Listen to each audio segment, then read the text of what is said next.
Hello everyone, my name is Fraser Waldron, and in this video I want to talk about a story that happened to me yesterday where I saw someone that I had known for a long period of time through social media. It was a person who was in the business space, someone who I admired, let's say, and who I had a random encounter with. But essentially it was a cold open. I had to say hello to someone who didn't know me, and it was in a gym, so it was kind of an awkward situation. So I had to use one of my philosophical frameworks called the 4G framework, which is essentially like an irrational confidence model, let's say, or mode that I employ in certain situations. And this is just an example of where you can take some of the philosophical things that I employ, and maybe you can use them in your life too for successful outcomes. So I'll give you the story, I'll give you what I did, and then that'll be it.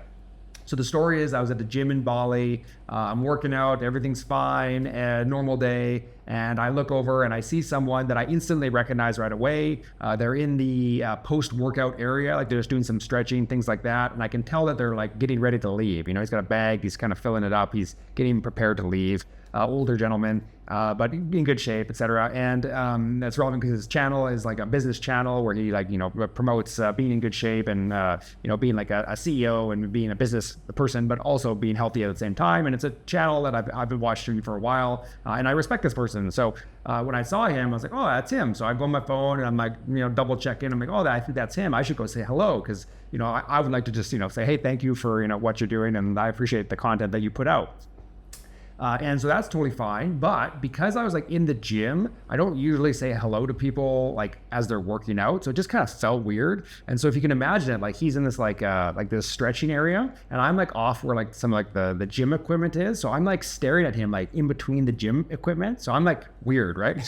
And I'm like on my phone, like looking to see like if that's actually him, right? Because I'm like matching the faces, I'm matching the tattoos kind of thing.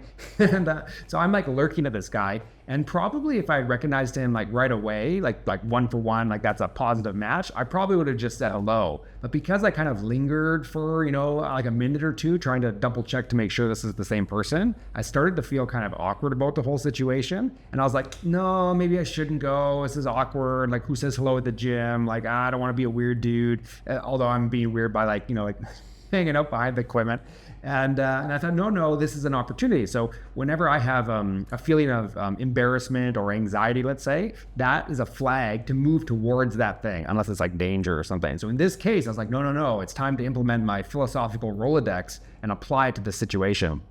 So I have lots of different tools in the toolbox or arrows in the quiver. But in this one, I decided to use my 4G framework, which is 4 goods. And the first one is that the world is good. It's always cooked in your favor. God makes the world good if you're using religious language, but just that the world is good on faith. I don't have proof of that. I just irrationally believe it in the moment. And so that makes everything positive. Like the world is cooked in my favor. Like everything I touch is already mine. Like that kind of irrational belief that things are set up in a way to assist me, not to hinder me. So that immediately, gives me a little bit more confidence. Then it's my second G of the 4G model, which is that if the world is good, I'm part of the world, so that makes me good as well. So all of a sudden it's like, oh, I actually am good enough to go talk to this person. I even if I feel stressful, like it's gonna work out fine, and like I have the like this essentially self-worth embedded into me, into the metaphysics of the universe. Like the world is good, I'm good, so this gives me a more positive viewpoint,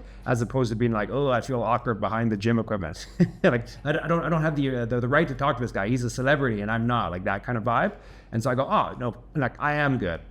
And then the third one of my 4G model is that my role in the world is to be good for others, or to be good, which is a technical meaning for me. And you can adjust it to whatever you want. But for me, to be good is in the moment. I'm not going to worry about anxiety into the future. I'm not going to worry about outcomes. And I'm not worried about regret in the past. I'm just going to be in the moment. And then to be good, like the actual good part, is to be for others. And so that reframed it from what can I get out of this person, this interaction, to what can I give them.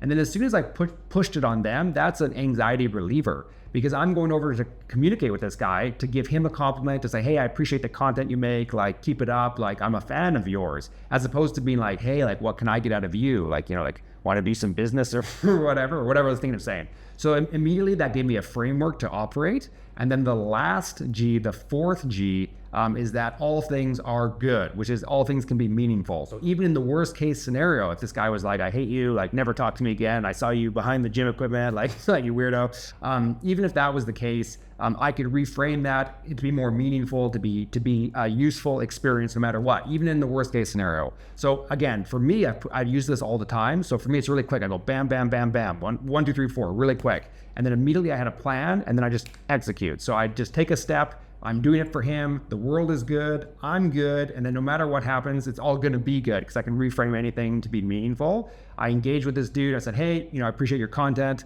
We chatted for maybe 20 minutes, which was really nice. It turns out we have some potential opportunities to work together when it comes to venture capital and investment stuff. So it's actually a super interesting experience, and I was glad I did it. But that's the example where I was able to use my philosophical framework in the wild on the spot. But it takes lots of practice to do that. And I use my 4G model on a regular basis, maybe once every day, once every 2 days. In any scenario where I feel like a strong emotion, I go, ooh, I feel like a negative emotion, embarrassment, anxiety about the future. The 4G model with stoicism and logotherapy and some other philosophical frames, I just kind of go through it. I go, which one applies to the situation? Then I execute it. And my 4G one gives me irrational confidence. Again, none of those things I can prove, the 4Gs, but I believe them on faith for a very short period of time to inhabit a mindset to increase my performance, or in this case, to increase my ability to just action what I want to do in life, which gives me no regrets. Because if you do what you want, as long as it's oriented towards that highest good, then you can't have regrets, right? Even if the outcomes are not what you expect. So that's it. I want to leave it there. I hope that's useful for you. It's just an example, silly example, where how I use my philosophy in the wild and it makes my life better. So hopefully you can take that and leverage it into your own life. I did a big video on the 4G framework, and I'll link that to this video so you can watch it more in depth, a more in-depth breakdown. But yeah, that's it. If you have any questions, let me know. Let me know if this sounds useful or not, because sometimes I say this, and I'm not sure if this tracks with people, but I hope it's useful for you, and I'll catch you on the next video.